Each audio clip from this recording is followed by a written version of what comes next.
Okay, today we're going to take a look at the broadcasting page. This page we're on right now is our story. This is one that we've already have created. Now to get to the broadcast page, you're going to want to broadcast your story. It's right up here and you click on the broadcast button. Now there are three different types of broadcast you can do. You can rebroadcast. This would just send it out to every display that you previously had the story broadcasting to. You might use this if you added a few slides or a few videos and you want to rebroadcast them to all the same places. You have edit the last broadcast configuration. This you would use if you're going to broadcast but you might want to add or take off a couple of displays.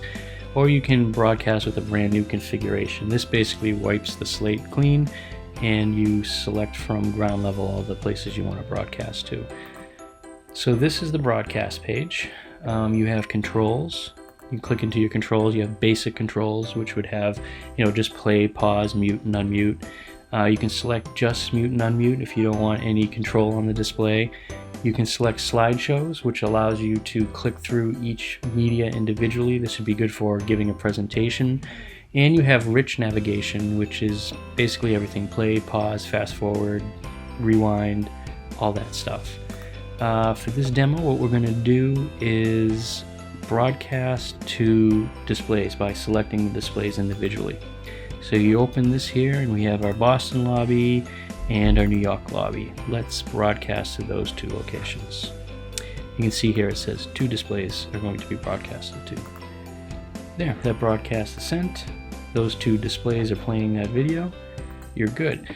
Now, there are a couple of reasons why you'd want to broadcast. One would be the obvious: you're broadcasting directly to displays, but in some cases you might just want to have your story go live.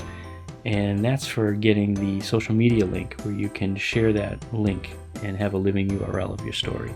For that, you're going to want to broadcast. You're going to broadcast with new configurations, and you're going to want to get rid of the global tag because that's controlling it to your displays, and the global tag actually sends them to all your displays. So get rid of the global display. We'll give it some basic controls, and no displays are being broadcasted to will be broadcast. Now by doing that, we made the story go live.